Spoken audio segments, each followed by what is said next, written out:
This is a City Council meeting to hear special recognitions and presentations. Council will not take formal action on the agenda items.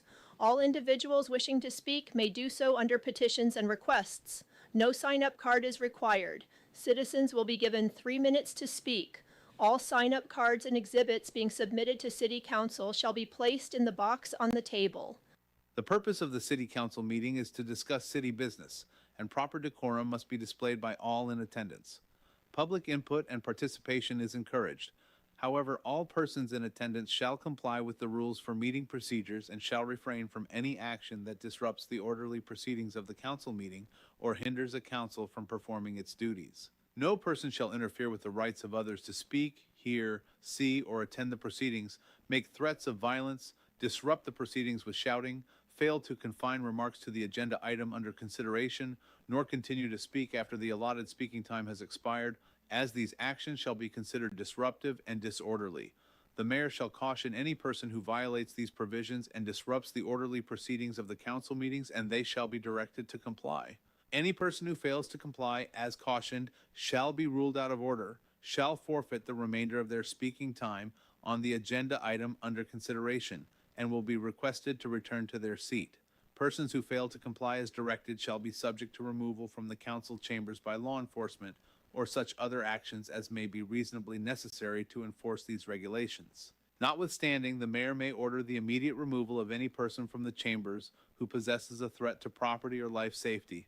Nothing in this section shall be construed to limit or restrict a person's right created by the Constitution, law, ordinance, or regulation.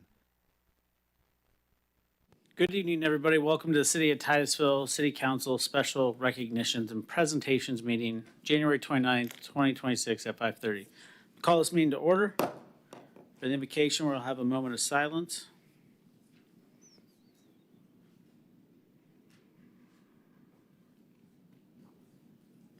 Thank you very much. Please stand for the Pledge of Allegiance. I pledge allegiance to the flag of the United States of America and to the republic for which it stands, one nation, under God, indivisible, with liberty and justice for all. Thank you very much. City Attorney, do we have a quorum? Yes, you do. Thank you. City Manager. Good evening, Mayor, Vice Mayor, and City Council. The first item on this evening's agenda is the Department Spotlight on the Support Services Department. This is an ongoing yearly presentation that we have. Each month we'll highlight a different department, and it'll provide information on the staffing and the accomplishments and resources needed to run each city department. And Mr. Kevin Cook, our Assistant City Manager, will go ahead and introduce this item. Yep. Good evening. If we could get the video pulled up, but this was produced by our in-house staff from Community Relations, and we'll highlight the Support Services Department.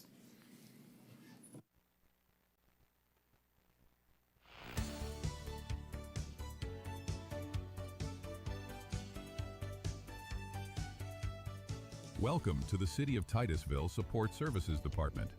Support Services is the beating heart of the city and is responsible for supplying the city departments with the means and resources to meet their goals and objectives, allowing them to serve Titusville citizens in the best way possible. Operating out of City Hall, the department is divided into 8 divisions, each with their own responsibilities and skills. This video will provide a brief look at some of the biggest accomplishments our team achieved in fiscal year 2025. Up first is our Customer Service Division. Hi everyone, I'm Carrie Beatty and I oversee the Customer Service Department. The Customer Service Department is responsible for the billing and payment processing for over 22,000 customers. We always strive to provide the best possible experience to the citizens. Our staff starts and stops utility services, answers billing questions, resolves customer issues, and handles field work such as reconnects and data logs. Last year, we worked with over 8,400 walk-in customers and processed over 95,000 payments. We also found 65 stuck meters and completed adjustments to recover the lost revenue of over $31,000. Each month, our specialists field approximately 1,400 emails and answer 2,150 phone calls. Meanwhile, our field services supervisor is constantly on the move, testing over 140 meters, investigating 96 utility tampering cases, and analyzing 600 data logs last year. Next is our Purchasing and Contracts Division. Hello, my name is Tracy Bailey. I am the Purchasing and Contracting Manager for the City of Titusville. Our team helps support citywide departments in efficient, effective, and economical acquisition of all services and goods purchased by the City of Titusville.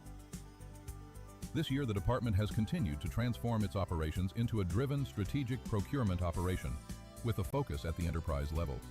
While complying with federal regulations, Florida statutes, and city policies and ordinances, the department goes beyond compliance to actively pursue opportunities to increase revenue. Last year, through competitive bidding and strong negotiations, the department achieved $911,000 in savings on awarded bids. Additional revenue was generated with more than $101,000 coming from surplus sales, $47,000 from negotiated discounts, $18,000 from purchase card rebates, $7,000 from Lowe's rebates, and $4,000 from Amazon rebates. As the industry shifts towards national and regional cooperative purchasing, procurement has established a systematic process to assess the value of each cooperative contract compared to self-conducted procurements. This approach has resulted in cost-saving opportunities, improved time efficiency, and expanded access to resources. Up next, our Information Technology, or IT, Division. Hi, my name is Justin Kenny, and I'm the IT Director for the City of Titusville. Our goal is for all employees to have access to the hardware and software necessary to effectively do their jobs. The IT Division maintains the city's servers, switches, computers, phone, and software systems. Some of IT's responsibilities include the city's enterprise resource planning system, the police and fire dispatch, record systems, and phone systems, training materials and instruction for employees on cybersecurity and all other systems at the city. Just a few of IT's accomplishments for fiscal year 2025 include created new network node for Station 14, internet, phones, Wi-Fi, etc. Moved city buildings to new access control system. Update switch protocol for city for more reliability and uptime. Replaced or purchased 124 computers throughout the city for fiscal year 25. Moved all equipment and network needs to new Public Works admin building. Fire record system update requiring new hardware to all field units. Now here's a look at our Special Projects Division. My name is Heather Kenny, and I'm the Special Projects Coordinator for the city. The Special Projects Office oversees a variety of tasks ranging from grants to administrative policy. Some of the regular tasks of the Special Projects Office include grants management and monitoring, mentoring candidates in the Lean Six Sigma program, maintaining administrative policy, and annual and quarterly performance measurement and reporting. The Special Projects Coordinator is the point of contact for the historic Pritchard House, as well as various ancillary projects and events. In addition, the office coordinates planning and funding for disaster recovery and hazard mitigation, serving on the county's local mitigation steering committee and emergency management teams, and acts as the city's liaison to FEMA and the Florida Department of Emergency Management. A few of Special Projects' significant accomplishments include securing over $760,000 in disaster recovery and mitigation funding obligations through FEMA's public assistance programs, coordinating the 2025 Red, White, and Boom fireworks and July 4th community celebration event, development of the Government Efficiency Challenge program, set to launch in early 2026. Next is our Finance Department. My name is Terry Butler, and I am the Finance Director for the City of Titusville. This department is responsible for recording and reporting all financial activities in the city. Let's take a look at what the Finance Department does. Consisting of 12 full-time employees, the department is responsible for all of the city's financial activities, including accounting, payroll, financial statement preparation, budget preparation, debt management, cash and treasury management, and grant compliance. This year, the department enrolled 97 vendors in the city's electronic payment program, creating significant savings. They also successfully adopted the FY26 budget and trim compliance and collected over $244,000 in outstanding utility, stormwater liens, research charges, and fire line charges collections. FY25 also marked the 41st consecutive year being awarded the Certificate of Achievement for Excellence in Financial Reporting. The Government Financial Officers Association awards this certificate as the highest form of recognition in the area of government accounting and financial reporting, and its attainment represents a significant accomplishment by the government and its management. Up next is our Community Relations Division. Hi, I'm Curtis Corwin, the Acting Community Relations Manager for the City of Titusville. The Community Relations Division is responsible for the public outreach of the city, and we also provide many services to both staff and the public. Community Relations manages audio-visual support, television broadcasting, graphic design, video production, social media, and the city website. Following the retirement of former Community Relations Manager Jim Thomas after 27 years, the department is currently undergoing a strategic restructuring, allowing us to focus on transparency, community outreach, and department support. Our video production team produced nearly triple the number of video projects over the past fiscal year, and our Talking Points magazine continues to be massively popular as it enters its 10th year. We broadcast over 80 government meetings a year, which now includes both the Titusville Environmental Commission and Board of Adjustments and Appeals. Social media has been a major focus this past year, with content publication doubling and our overall follower counts going up by 21.7%. Next is our Human Resources Division. Hi, I'm Joe De Niro, Human Resources Director for the City of Titusville, and I'm proud to introduce you to our team of HR professionals serving our employees of the City of Titusville.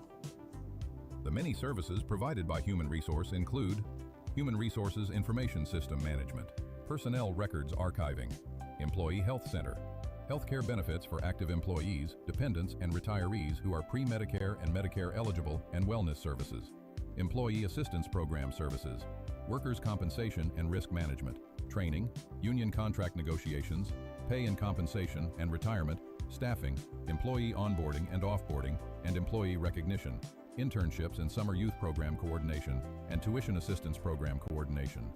Several of the Human Resources key accomplishments during the 2025 fiscal year include employment law compliance training for over 50 leadership team members, supervisory training to over 15 current and emerging supervisors across the city's workforce, a successful employee health fair with over 20 vendors and 300 employees in attendance, another successful summer youth initiative internship program for 20 interns over 8 weeks, training for our self-funded workers' compensation program, and recruitment for several positions including city manager, city attorney, and assistant city attorney. And finally, the Titusville Marina. Located less than a mile north of City Hall, the Titusville Marina is a full-service boating destination overseen by F3 Marina Management. The marina boasts 200 slips, mooring opportunities for daily and monthly renters, and a boater's indoor and outdoor lounge.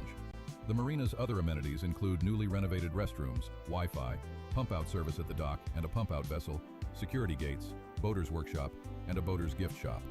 The marina is open year-round and averages a 94 to 100% occupancy rate during the busy season.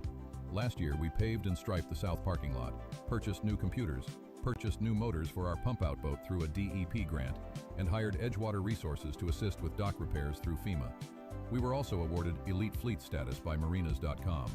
Only 2% of marinas in the U.S. are awarded this status, which recognizes the marinas that consistently provided an excellent home for the boating community throughout the year. Support Services would like to thank Tom Abate for over 20 years of service leading the department as the Assistant City Manager.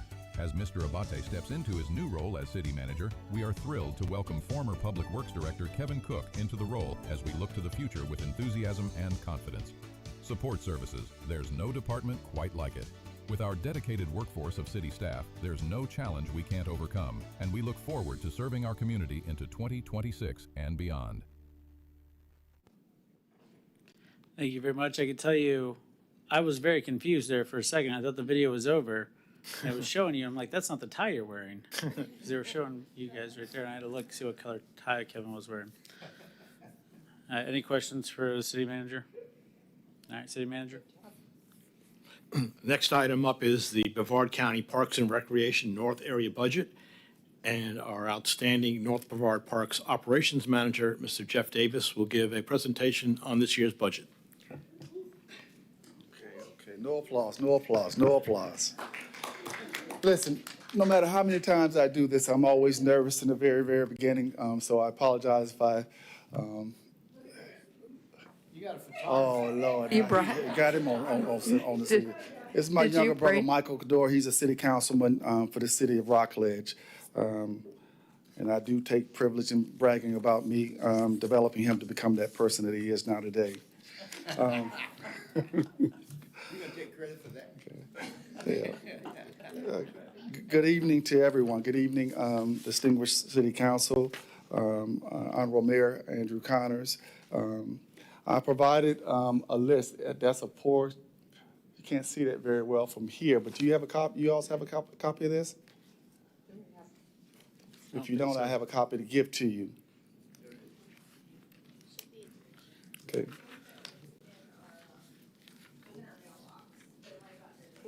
Okay. I was told I only had 10 minutes to actually do this presentation, so I'll get directly to it and be very, very brief. Whatever I don't cover or don't have an answer for, I brought business cards. You're welcome to give me a call so we can get those questions answered for you. We're going to start with the Marina Park and the actual dollar amount spent at Marina Park. And the actual things that were done with the costs that were associated with that. We replaced and new constructions of 3 new pavilions at Marina Park at a cost of $307,000. We did replacement of damaged shade cover at the dog park at a cost of $8,000. Replaced park entry sign at a price of $7,118. We overseeded the dog area to make sure that the dogs had nice grass to run and play in. Contracted mowing for that area is about $15,000. There are 38 cuts a year, which is equivalent to about $15,700. Total cost $524,000, $870. Cost for maintaining Marina Park. Now, what I've done with this, I've actually divided these parks up. There are 44 parks that are my responsibility in North Brevard. There are 8 that are city-owned, county-maintained. So I'm just going to cover the ones that are specific to the city of Titusville. Sandpoint Park, replacing the construction of 6 medium pavilions at a price of $501,000. Now, if you've not seen some of the work that's been done, I encourage you to do so. Our staff take a lot of pride in making sure that our parks are well represented. Replacement of 6 small pavilions at a cost of $233,543. Replacement of playground equipment at a cost of $238,794. These are some big numbers. I can't even count this high. Restoration of shoreline, which is about $161,266. Installation of new maintenance building at a price of $42,620. Installation of pavers at the Monroe's restrooms at a cost of $1,600. Renovations of North Brevard restrooms at a price of $34,771. Replacement of entrance park at a price of $4,564. Replacement of existing exercise equipment. We replaced all the equipment at a cost of $131,000. They're still working on it. It's not quite completed at this point. Total of expenditures in this park is $1,350,668. Space View Park, contract mowing. There are 40 cuts of contract mowing at this park at a cost a year of about $1,500. Replacement of park entrance sign, $6,600. And a total cost spent at Space View is $8,130. Bland Park, replacement of playground with $117,414. Installation of new exercise equipment at Blanton was at a price of $42,441. Resurfacing of the basketball court came in at about a little over $11,000. Contracting mowing for that area is about 38 cuts, 55 a cut is about $2,000. Total expenditures at Blanton Park was $173,062. Isaac Campbell Park, replacement of spring rocker playgrounds at a cost of $1,400. Removal of wall in the community center. There's quite a bit of work that's being done at the request of the community to be done at Isaac Campbell, and we're working with the city concerning meeting those expectations for the citizens of that area. Renovate restrooms and community center pavilion, $198,682. Replacement of flooring in the community center at a price of $14,829. Replacement of drop ceilings in the community center, $37,625. Installation of new storage shed, $9,000. Contract mowing at a cost of $240 per cut. 38 cuts is $9,120. Total cost expenditures at Isaac Campbell, $285,777. Woolstoff Park. Contract mowing is all we do at Woolstoff Park. And anything else, there's some other projects that are up and coming, but I'm not at liberty to talk about those projects yet because they're still in discussion. Total expenditures at Woolstoff Park is $26,035. North Brevard Walking Trail. Now, there are two areas of the North Brevard Walking Trail. There's an area that's about a half a mile, and that's off of Holder and Dairy. And basically, we just make sure that that area stays cleared. The majority of the costs associated with North Brevard Walking Trail is the actual trail that goes from Brevard County to is it Volusia County, approximately 11 to 12 miles. Contract mowing for those two areas is $48,341. The Titusville Veterans Memorial Fishing Pier, total expenditures there was $136,580.63. Hurricane damage to that area, sounds like it's a lot of money, but there was some hurricane damage to the shoreline that we had to take care of. Some of that money will be reimbursed through FEMA, some of it won't, but we had to go ahead and take care of that to get it taken care of. Now, the total expenditures that I've calculated is $2,530,66. Those are the total costs for just the 8 parks in Titusville. Now, the second document that I provided to you was the actual document that actually gives you a comparison of last year's revenue and total expenses. But then there's a third document, well, I'll get to that later. But back to this document, you'll see that the total MSTU city tax dollars in 24-25 was $1,365,926. And the total expenses, you see the outline expenses were $2,124,342, which was the county had to actually add to supplement this in an amount of $616,284. The third document that I have is regarding comparisons of the previous years, but now this is all of our parks. This is not just the parks in Titusville. It's all of the parks in the north area. We have about a $15 million budget.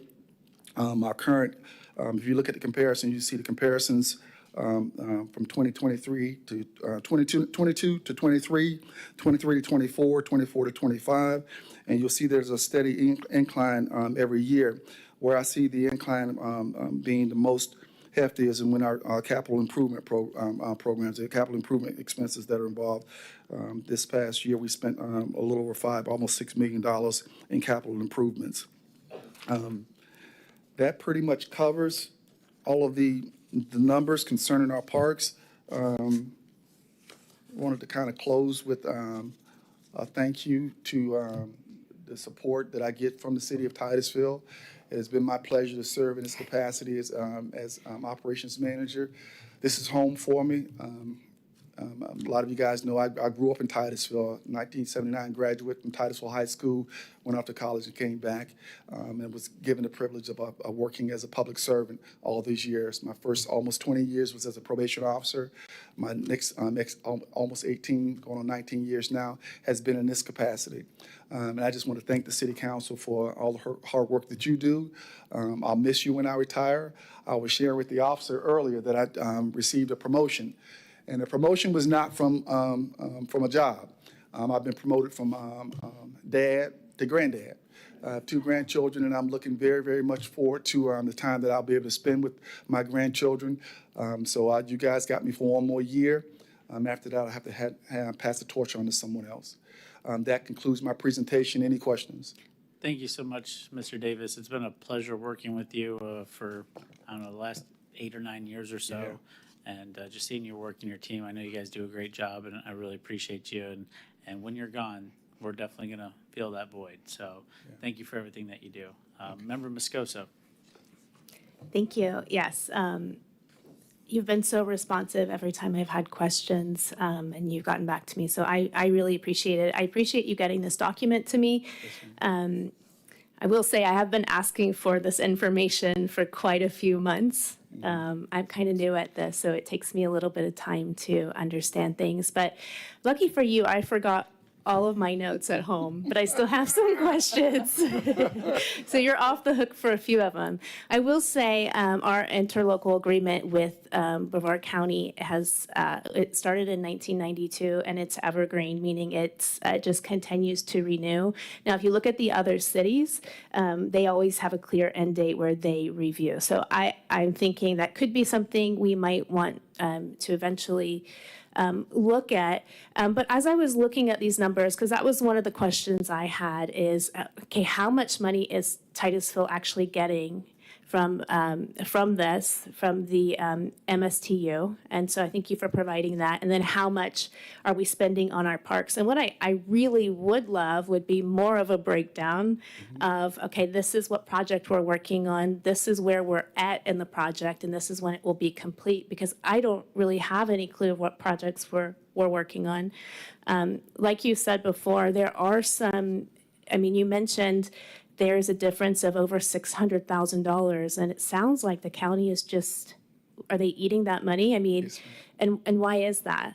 It's been that way since since I've been here. There was some discussion about the city taking over this project. I strongly discouraged it because you guys would actually take on a responsibility of having to develop your own recreational department, and it is quite costly to do what we do.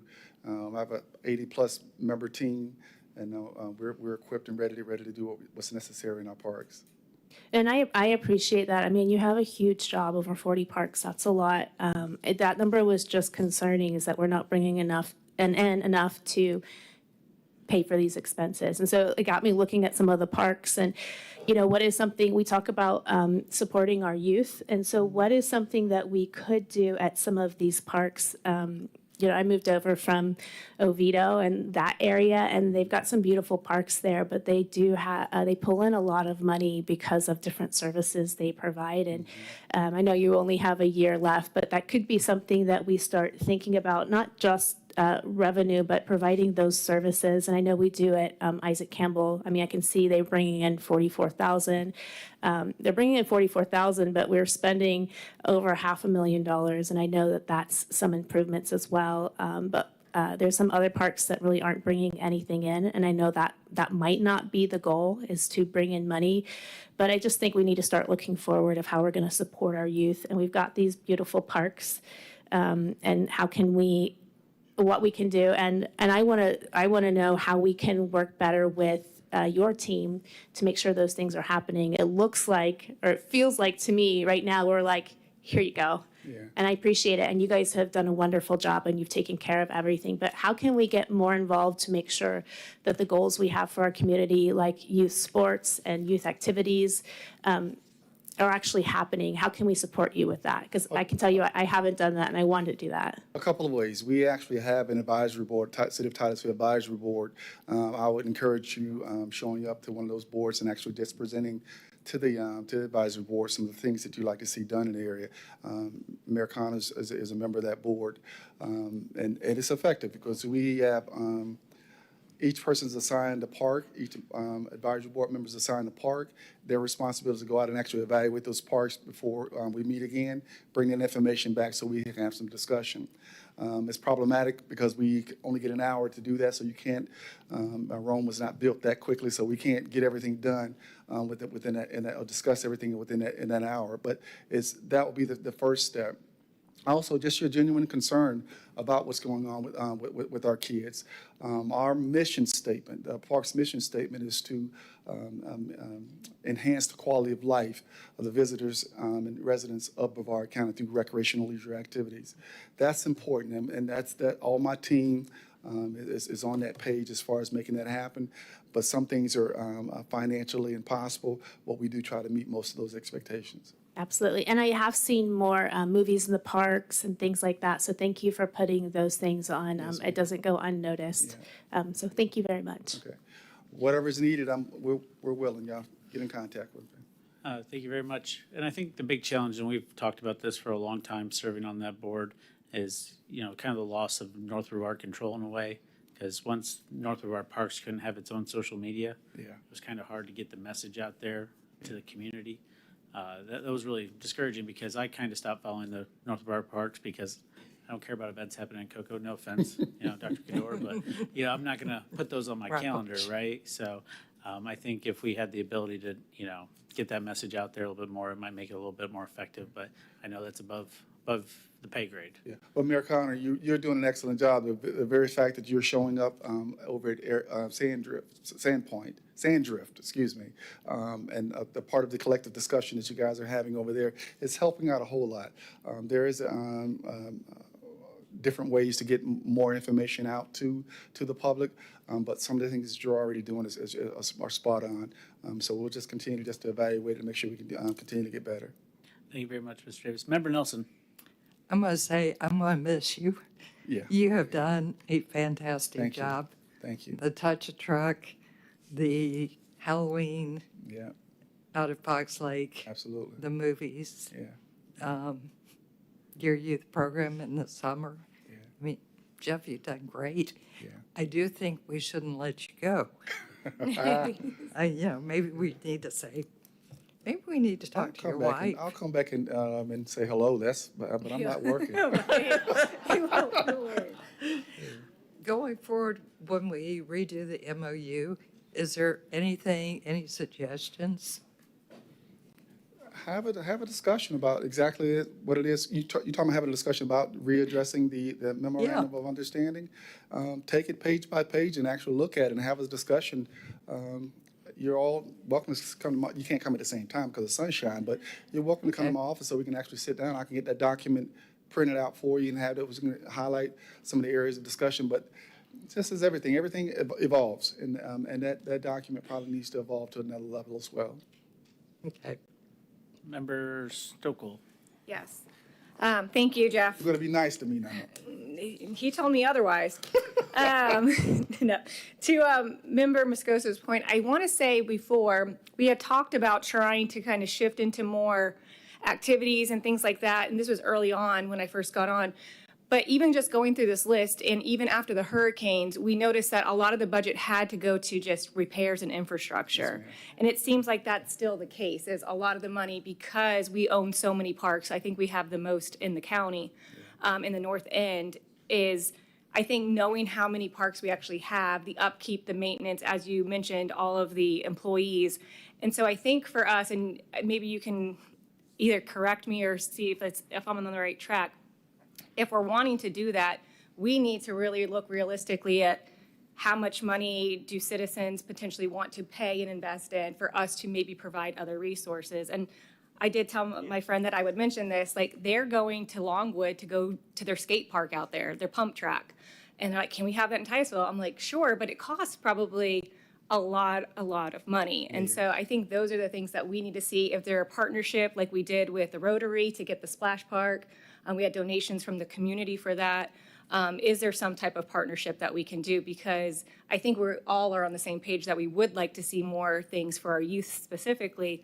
But just looking at this and seeing how much repairs cost and how much maintenance costs, I'm like, oh my gosh, like how can we, move forward or try to get some new things here when it's already this expensive? And then also thinking, on the other hand, like the state, and are they going to potentially regulate how much funds can be spent on parks, for instance? So that's kind of where my mind is at, and I think that's probably more so discussions we need to have, and as you mentioned, going and looking at that MOU line by line, page by page, to see if there's some options. So I think that, and to echo Member Nelson's point, you've done a great job with the budget you've been given, and I think anybody that sits down and meets with you sees your heart for the community, and I just want to thank you for that. And you better come here before you retire. We better see you more. And then you can always come for petitions and requests. Yes, ma'am. Yeah. Vice Mayor. Yeah, Jeff, it's going to be tough to see you go because we've been friends for a very, very long time. And I appreciate everything that you do. I just want to make sure retirement is not all that it's propped up to be. I'm not gone yet. I'll have to figure it out. But good luck to you, and enjoy your grandchild. Children. Yes, sir. Sorry about that. A little boy, a little girl. A little boy and a little girl. And you're going to want help. Yeah. Okay? Yes, sir. Yes, sir. And last comment I'll make before we let you go is, again, thank you for your years of service. And I'm very proud of us working to get that disc golf course, Fox Lake Park. I told you. So thank you very much. And may I address you talk about the skate park. There's an opportunity through the assistance of the Grove Church in actually doing something. So you might want to take that information down. And I can't think, Brad, I think it was the pastor over there. He was talking about doing something as a pump course over there at Marina. And it's already vacant area. It's not being utilized very much for anything. So it'd be an ideal location for us to put some money into to make that happen. Yeah. Thank you very much, sir. That's it? Yeah, that's it. Painless. Thank you. City manager? Yes, sir. The next item is 4C, the Urban Forestry Management Plan Update. And this will be a presentation updating the City Council on the Urban Forest Management Plan. And Ms. Lily Galeo from Community Development will present the award, or present the presentation. Not an award. Well, not award yet, but Yeah. you'll end up getting one. I know we have a few more. I know we have a few more after me, so I'm going to go kind of quickly. I'm just here to provide a quick update about the Urban Forestry Management Plan project, where we're at. It does perfectly align with our Sustainability Action Plan, item 2.1.2. Quick clarification, when I talk about our Urban Forestry Management Plan, it's all about our publicly and privately owned trees within our urban area, so individual trees along streets and backyards, that sort of thing. This project started with heavy support from the public, and was that actually prompted staff at the time to seek guidance from the University of Florida to seek out. University of Florida basically suggested that we have an assessment done, so you can see where you're at, and then create an objective for where you want to go, and subsequently execute that plan through implementation. So then in 2023, we got a grant. We did the kickoff assessment. 2024, another grant, and we're here today for the Urban Forestry Management Plan. And I have some other relevant background things happening all at the same time of these grants going on, the ordinances, the action plan, the tree box projects, and some grassroots tree planting by the tree teams. All these things happening at the same time. So in August, we contracted with EOCene.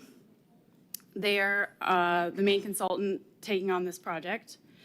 They kicked it off, their scope of work and all of their different, it's kind of tiny, project planning updates. I actually made a website so you can actually go online and see where we're at.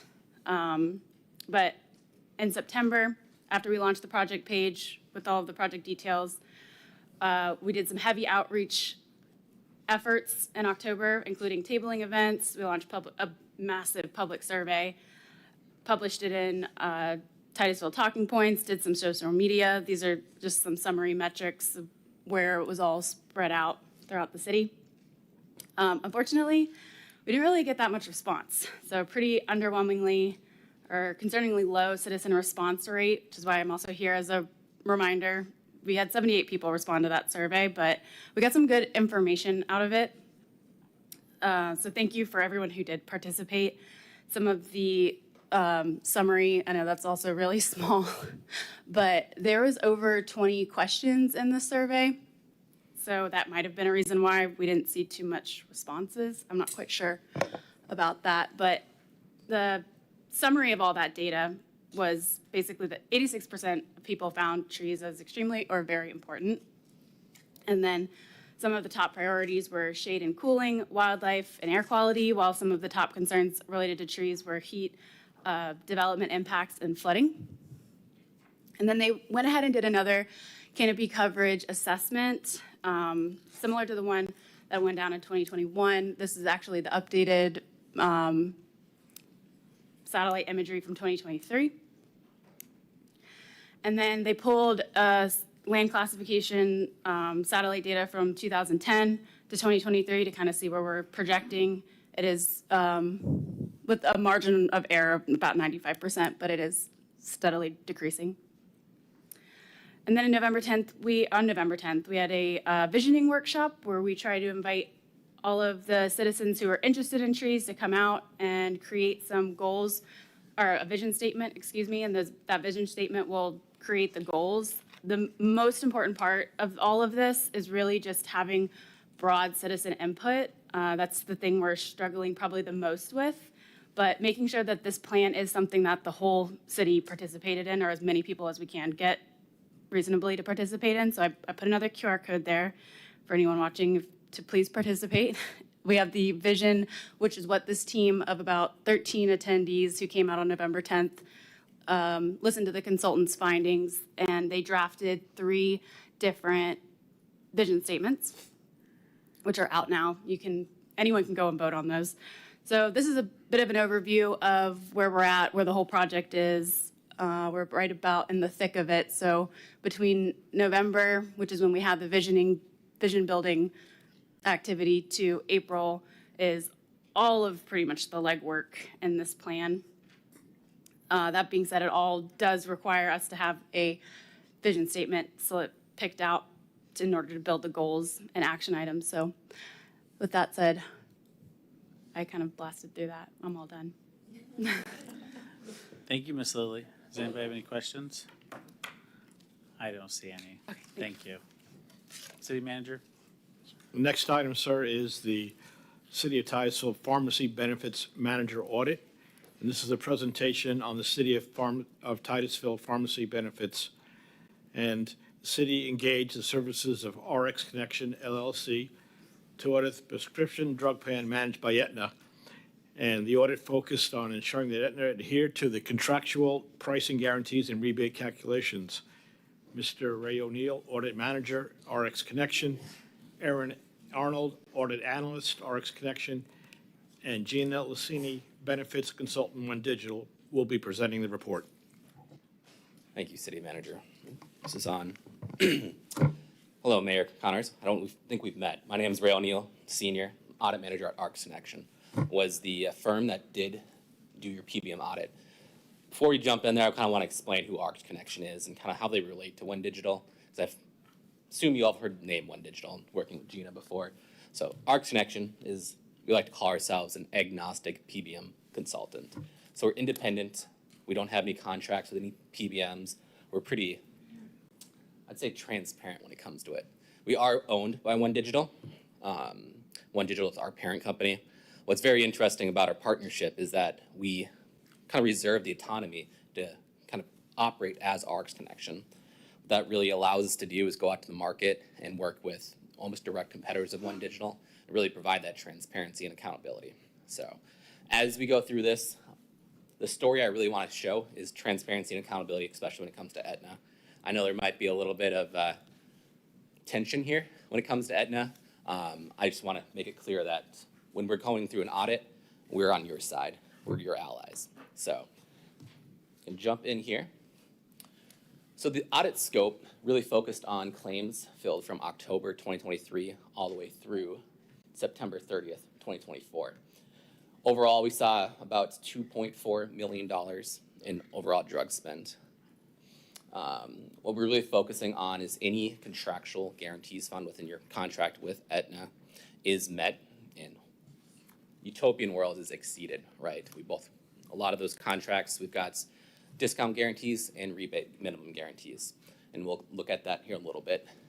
Overall, the biggest drive of your spend is a diabetic spend. We saw about 30.9% of your overall spend is being really driven by that diabetic spend. The GLP-1s being about 2.4%. I think everyone knows what GLP-1 here is. It's pretty big in the news today. And specialty drugs represented about 30.5% of that overall pharmacy spend. A couple of the figures on the right there, GDR stands for generic drug rate. Pretty good here. What we really want to see there is generic drugs are cheaper than brand names.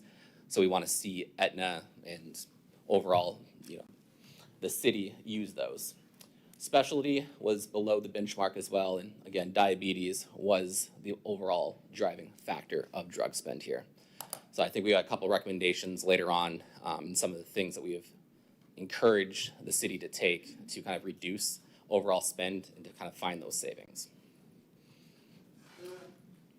So PBM audit results here. So at a very high level, I won't bore you with all the details, but how we do an audit, we take 100% of your claim data, and we're going to look at the contract, and we're going to kind of exclude claims based on what the contract are. When we're excluding claims, those claims are claims that a PBM has really little ability to drive down the price and lower that price. Things such as compound claims, over-the-counter claims, claims, products and things such as that.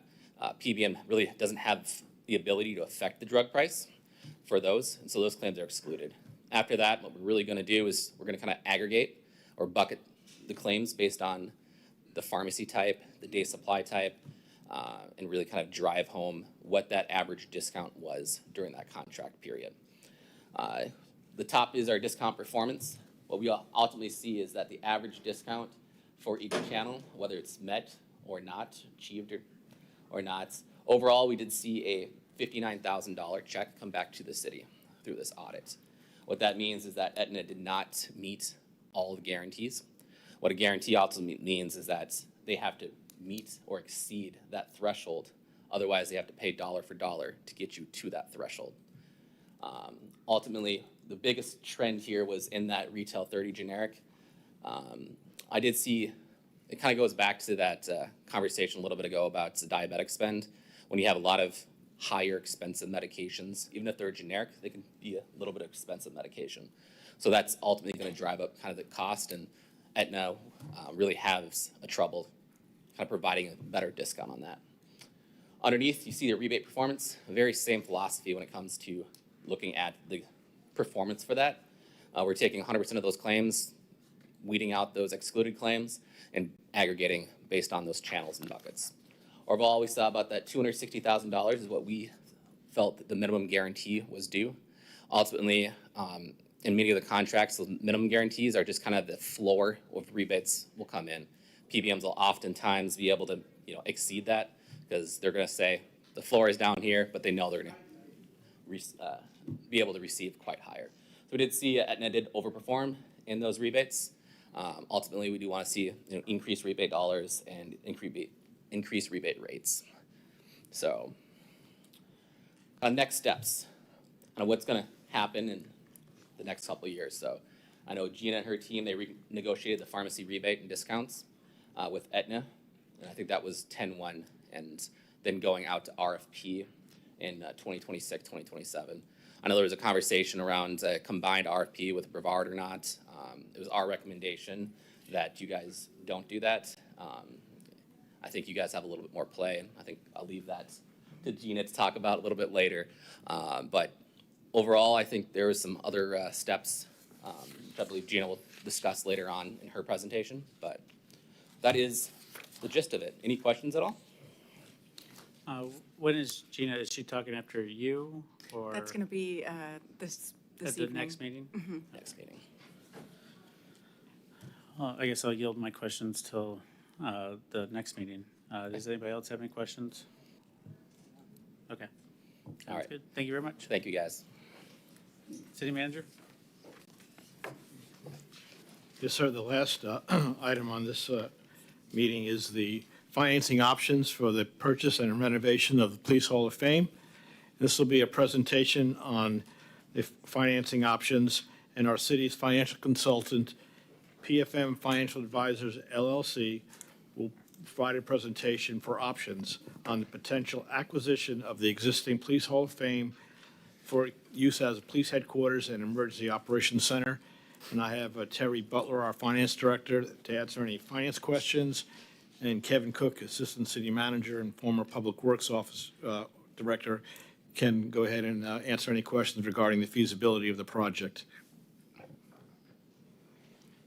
Perfect. Thank you, Mayor, council members. Jay Glover from PFM Financial Advisors. We are the city's financial advisor when it comes to debt-related matters. So whenever there's a potential need to access the capital markets to fund capital projects, we assist with determining the most cost-effective way to do that. I have been asked to come here to give a brief presentation about a potential capital project I know you all are exploring related to your police headquarters and the potential for buying an existing facility and renovating it and turning it into your new police headquarters. So do I change the slides or okay? I thought I would start off the presentation just by giving a little bit of context about the city's existing debt portfolio. And I think if there's some good news within this presentation, the city has very little outstanding debt. So you're starting from a point with very low debt and potentially some ability to add existing debt to fund capital projects. you can see here in this slide, you really have 4 transactions that are outstanding at this point, not including, leases and things that might be small in nature that are also outstanding. But one of those is a water and sewer loan that's paid for from enterprise fund, and the other 3 are more governmental fund loans.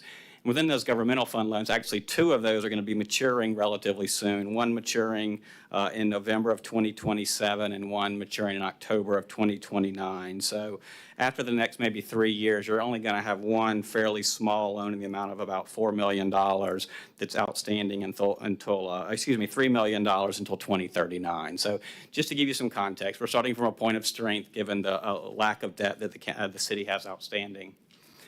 In terms of, again, the financing overview, as I mentioned before, it's our understanding you all are looking at potentially acquiring the former Police Hall of Fame and renovating it into a new police headquarters. So in order to do that, you're likely going to have to access the capital markets because it's a fairly large project. So projects like this are generally funded through municipal tax exempt debt. And the reason you do that is for a variety of reasons. They're large in nature, so you generally can't save up enough money to buy these things or build these things with cash. That just doesn't work, especially with the increasing construction costs that we're facing. So very inflationary in terms of the construction costs. So as you continue to save money, the cost of the project becomes more, and you never really catch up with that.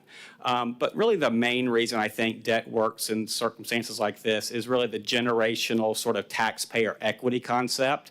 So by doing a financing over a 20 or 30-year period, you're really allowing the users of the facility, those that will benefit from the public safety nature of a new police headquarters, to really help pay for the cost of that. If you tried to pay for it over a shorter period of time or upfront, your current citizens would pay the full freight of that, and future citizens wouldn't share in that cost. So with large capital projects, we really do see debt as a good option to fund those types of things. And the last thing, generally speaking, projects like this can be done on a tax-exempt basis because it's a general governmental project, and interest rates are generally pretty low compared to other interest rates for local governments, especially with good, strong credit quality to borrow. So, again, if you do end up borrowing, there's really 2 main types of debt that local governments issue. The first being revenue bonds, and those are generally secured by some source of non-ad valorem revenue or some type of enterprise fund like water and sewer. In this case, we would talk about a revenue bond that would be paid by non-ad valorem revenues. And I emphasize non-ad valorem revenues because the other type of debt that local governments issue are what we call general obligation bonds, and those are secured by ad valorem taxes. And the unique element about those is they require voter approval in the state of Florida to issue any general obligation bonds that are secured by ad valorem taxes. Revenue bonds only require a majority vote of the city council to actually put in place. So that's really the difference in kind of the approval process. When we start talking about issuing revenue bonds, there's really a few things that we consider. As I mentioned before, they can be approved by a majority vote of the city council. And there's some legal and budget constraints that we look at whenever you might want to issue a revenue bond. The first of those is what we call an anti-dilution test or an additional bonds test. And that's really a legal requirement that's within your existing debt that says you have to have a certain amount of revenues to cover your annual debt service payments in order for you to issue any additional debt. And I've done a quick calculation of that legal bonding capacity. And as you can see, given your low amount of debt, it shows that you have tons of capacity to issue debt. Does that mean you can afford to issue tons of debt? No, that's why we've more focused on what we call budget capacity. So even though legally you can issue debt, really how much debt you can afford is more governed by how much funds in your annual budget can you set aside each year to cover that debt service. So we look at it more on a budget capacity versus, say, a legal bonding capacity. And I liken that to the fact that if you have a personal credit card and it says you have a $25,000 or $30,000 credit limit, that doesn't necessarily mean you can go out and put $25,000 or $30,000 on your credit card because you likely might not be able to make the payments on such a purchase. So again, we look more at budget capacity, which is how much you can fit into your annual budget on a recurring basis to actually make the debt service payments. So with that kind of general background, we have done an initial analysis of what a financing might look like to fund the acquisition of the Police Hall of Fame and then retrofit that building. And we have been provided with what we have here is a range of potential costs from your staff. I think they've worked with some outside consultants to determine this. And the range of cost at this point on the low end are about $46 million, on the high end about $75 million. And again, those are figures that were just provided to me. Obviously, those are preliminary and will evolve as you move through the process. But just to give you a sense of a financing for a capital project of that size, we would generally recommend you would do a longer-term revenue bond sold via the public capital market. So that's a little different than some of the smaller bank loans you've done in the past for smaller needs, but that would allow you to match the useful life of the asset being financed, very long-lived asset, so you're going to want to finance it over a longer period of time. Again, that allows for that generational equity I mentioned. It also allows you to minimize your annual debt service payments over time. And just to give you a sense of what the payments might look like on something of that as you start to prepare and look at your budgets is anywhere from about $2.9 million on an annual basis based on the low-end cost estimate to as high as about $4.6 million annually based on the high cost estimate. And obviously, as you all continue to explore this project and get more definitive cost estimates, we can help refine those numbers. But that equates to about a 4.52% interest rate on a 30-year financing, which is what we think you could borrow at under current market conditions. Just to give you a sense of sort of timing, I know you're at the beginning stages of this and no action or direction is being sought after today, but if you did want to move forward at some point in the future with this or any other financing, it's generally about a 90-day process to get that done. So from when you all or your staff directs us to move forward, it's about a 90-day process to prepare the documentation, bring it back before you for consideration, and then to actually close the loan. So again, 90 days, and during that time, bond counsel would be drafting a bond resolution which authorizes that debt, which you would consider at a public council meeting like this. And if the revenue bonds were ultimately approved, we would generally sell those via a competitive sale, whereby any underwriter could offer to buy the bonds, and we would award those to the underwriter offering the lowest true interest cost. And then the final slide I've added here, just based on some discussions with your staff or other considerations beyond traditional revenue bonds that you could consider in order to fund a project like that. Understand there's potential to renovate the existing facility. There's also potential to build a completely new facility on another parcel. We have issuers that look at public-private partnerships, where you might have a private party fund something like this, and then you would lease it from them and pay a lease payment. That's similar to paying a debt service payment on a loan. So, but it's just another way to do things. And I also understand if you did move the facility to another location, there might be the ability to sell the existing land or facility and garner some money for that, which could be used to prepay debt in the future and lower the interest cost over time, or use it for whatever reason you might need it. But again, just here to kind of introduce the concept, start the discussion, address any questions you all might have, and we'll be here to support you and your staff as you all continue to explore this project. Thank you very much. Member Stokel? Yes, I had two questions, and not necessarily specific to this project. Did you say we have to have a certain amount in our reserves? There's not necessarily a requirement in terms of your reserves. When you look at bonding capacity, you're looking more on an annual basis in terms of what you generate within that current budget year. What I will say is important in terms of your reserve levels is when you go to the credit rating agencies to get a credit rating on an instrument like this, having sound reserves is probably the most important thing that you can have to get a good credit rating. So they do really look at reserves when basing what credit rating they're going to assign.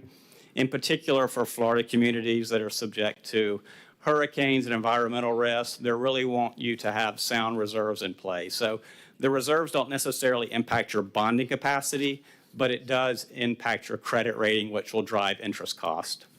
Yeah, and the reason I'm asking is the state is looking to potentially cap reserves. So thank you for that. Yeah, they're looking to a lot of things, I hear. Yeah, yeah, and that leads to my second question. Would some of the options that you presented potentially change if something were to happen with property tax legislation potentially? Yeah, and that's a great question that we're struggling with, and rating agencies are starting to ask. As I mentioned, revenue bonds are secured by non-ad valorem revenues, not ad valorem taxes. But obviously, to the extent that your ad valorem goes away or reduced, you're going to have to use non-ad valorem revenues to provide the services that are paying for ad valorem taxes. So I would say, yes, obviously the elimination of property taxes or the reduction of property taxes will, it likely won't impact the recommendation as in terms of financing something, but it will impact your sort of likelihood or financeability of the project, if that makes sense. Okay. Yeah. No, thank you. Thank you, Member Stokel. Member Moscoso? Thank you. This isn't necessarily directed to you, Ms. Butler. I might have a few questions, but you got to help me out. Unless this urban tree forest is growing money trees, I don't understand how we're going to afford this. And I hear we need a new city hall. And then I hear about this possible acquisition of the Police Hall of Fame. And then I also hear that, we might not have this ad valorem tax. And so when I see other cities like Palm Bay asking each department to cut 20%, and I see us looking at a $75 million project, plus trying to look forward for a city hall, it's just not making sense. And so I'd love to hear your perspective on this. I was a little bit surprised by the numbers, to be honest with you. From my perspective right now, without knowing what some of the future things we have on the back burner that I know are going to be coming forward, it's a little bit cost prohibitive, even on the low end. So without more details and a little bit more knowing what the legislature is going to do, knowing what our union is going to do, which we haven't, ratified those two contracts yet, it's hard to say right now exactly. I'm a little bit hesitant to say that we can afford it. I don't think we can right this minute, but I'd like to see what happens at least through the legislature this year. Now, they've been, kind of pecking away at local governments, for lack of a better way to put it. And so I do feel this year something more substantial will happen. I don't know what that's going to be, but I do think it will definitely affect us. We're also, the city manager is putting together the Tiger team. So I'd be real curious to see what some of the other directors and the other department heads have to say about what they think about this from a non-financial perspective, because it will affect everybody's budget for sure in the general fund. Yeah, and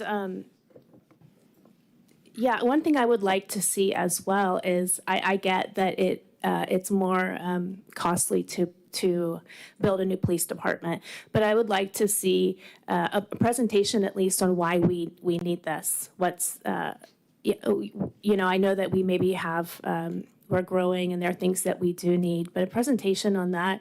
I also know we need a new city hall, and so we're going to have to make big decisions. I don't think we can have both. So thank you very much. Don't forget about the fire station. Vice Mayor Cole. My question is of a little different nature. I looked at the cost estimate, and that cost estimate for renovation was $800 a square foot, which in my estimation and my experience, it's very high. And what I did, I called around to some of our local contractors.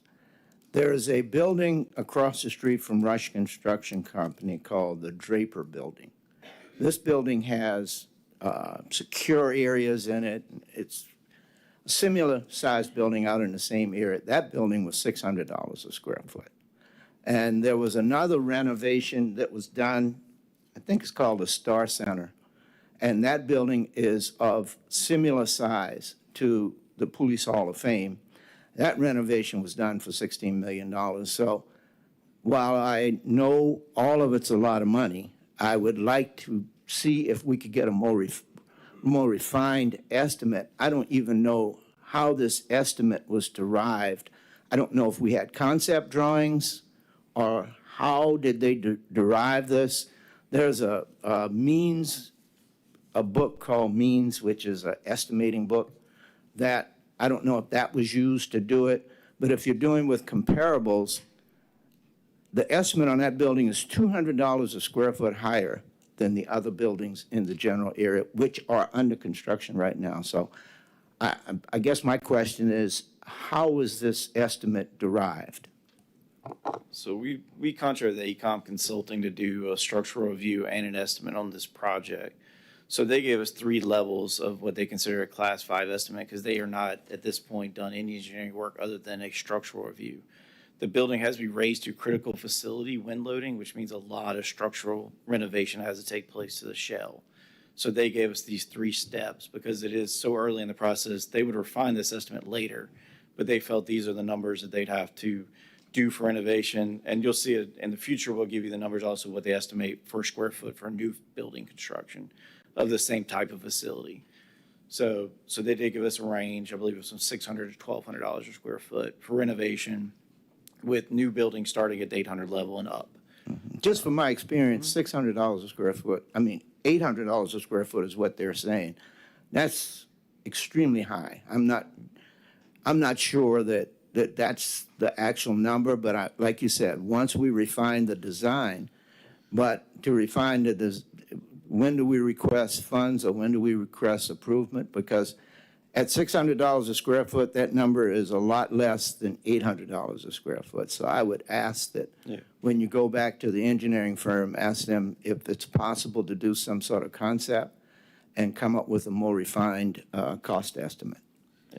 But that would take time, and I think they I were trying understand. to get as much as they could done on this part of the phase, because this was a very low-end task order for them. It was to get the structural review mainly, because without the structure being upgradable, the building, had no chance of being improved to critical facilities. Yeah, and my other recommendation is to, just go out and do RFP for a design bill and find out how that comes back. You'll get estimates from them on what they can do and the kinds of things they'll do. The good thing about a design bill is that you've got one point of contact. The architect can't blame the contractor, and the contractor can't blame the architect because they're one and the same. So those are suggestions, okay? Thank you, Vice Mayor. And I think he brings up a very good point. I believe most of us, or all of us, did the Lockheed tour. I don't know if Sarah was there. And we saw a Draper. They're literally 2 foot thick poured concrete walls all around that whole building. And it has 5 skiffs in it. And it cost $35 million from start to finish. So to say it's going to cost $40 million to renovate an existing building. And just for the record, those aren't my numbers. you're So just I'm the finance guy. I think we all got sticker shock by this because I think we as council wanted to just explore, and I don't think anybody has any appetite to spend that kind of money. But just kind of taking a second look at where these numbers came from. I think they randomly pulled numbers out of a hat at this point, but it also includes acquisition costs. That also includes. So that's not part of, there are 2 separate items in this. There's the acquisition and the renovation are both combined in that number, because the debt issuance will be looking to do both. So there's an acquisition cost that's not part of that square footage calculation. So acquisition costs, let's just call it for easy numbers, $15 million. And then the same type of building that was remodeled and renovated for Lockheed from top to bottom, completely gutted inside and out, that cost $16 million. Now we're looking at $31 million. How did I get to 50? Yeah. So again, I think that's where we as council are kind of pushing back on some of these consultants. And I don't know if it's they see we're a government and want to jack the price, but we got to deal with real world numbers. And we also don't want to give Ms. Terry here a heart attack, as we try to do a budget for next year. So I don't see any more questions. Thank you very much for your time. All right, the next item on the agenda is petitions and requests from the public present. We are not in the 6:30 meeting yet, but you can come up and speak, but, we're not to city council. We're still in the special presentations meeting. So we still have a lot of items to get to once we get to the 6:30. Mr. Johnson. Thank you. Stan Johnston. I've been here for over 50 years, and it frightens me for the city to think about improving our facilities for the police department by a minimum of $46 million. That's what I understand. It said. Now, I understand, I want you everybody to understand is that we just paid this guy to come here. It was $150,000. It's a lot of money for that little thing. That's what I read in our consent agenda, $150,000. If I'm wrong, somebody correct me afterwards. But that's a lot of money. Now, what we did have a choice of a few years ago is we had a choice, and I mentioned it to the mayor and some other people, is that why not buy Royal Oak golf course country, and then the city can do what it feels best for the people. At that time, the cost was about $2 million. I think that somebody bought it for $2 million. Now, I find it kind of preposterous is that we're thinking about building this thing for the police, who've got a very nice facility. It was the old Lockheed building. And now we want to make them very special with 46 million. I don't know what you guys are thinking, but I think we could have bought Royal Oak Golf Course instead for just pennies. And you refused it. So what I'm thinking was, I'm not really pleased with the decision-making of this council, not at all. I had something else to bring up, but this is important. I don't know how in the world the council got together and devised this thing. The first thing I saw was consent agenda item for $150,000, I believe it was, for this guy to do a cost estimate, and bingo. It was no discussion whatsoever. I had it on my, to speak on it, but didn't have any time because the other item was consent agenda.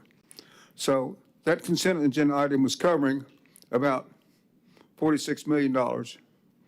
And at this time, you have no public hearing on this except what was right here, which is not a public hearing on it, which is just your presentation. I think the public should be more involved in this when you're going to spend this much money of our money this way. I'm not pleased with what you're doing. I just think it's horrible. It's horrible. This is too much money. This is $46 million for our city. What else have we done that cost $46 million? I don't know. Can't think of anything. I can think of a lot of things we can do to help our flooding issues. So anyhow, I'm not very pleased with what you're doing, especially with this, this issue. Thank you. You should have a public hearing on it.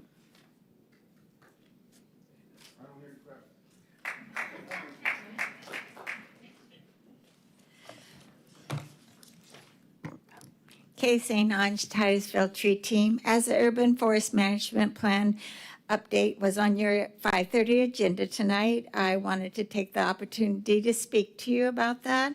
According to the consultant's proposal, the Urban Forest Management Plan's objective is to serve as a roadmap for community to work together to enhance and preserve the urban forest through defined goals and planting objectives. During the public engagement, the consultant indicated they would identify community-based organizations, hear their priorities, and collaborate with trusted local partners.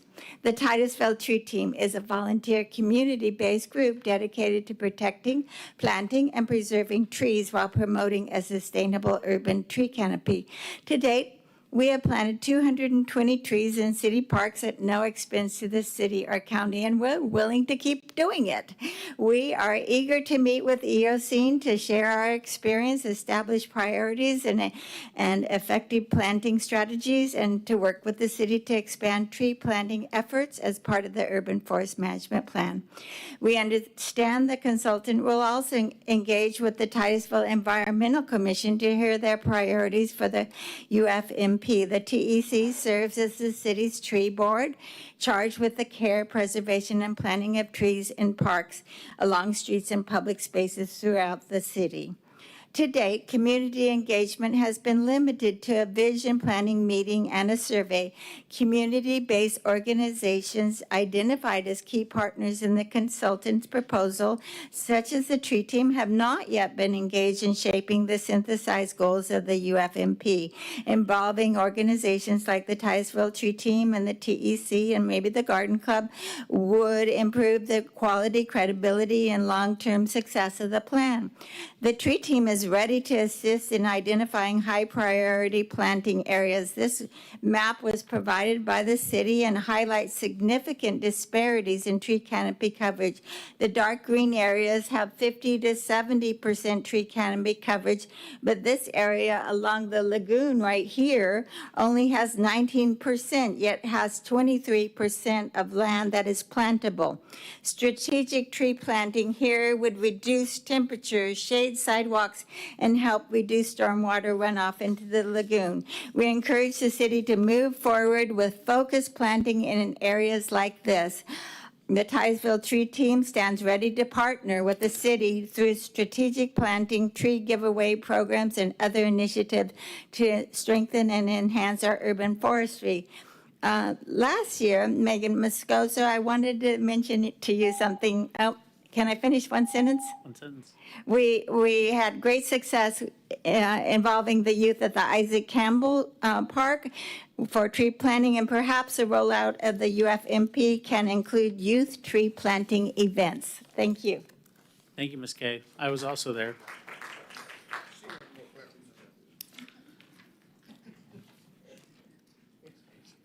All right, seeing none others, can I have a motion to adjourn the 5:30 meeting? So moved.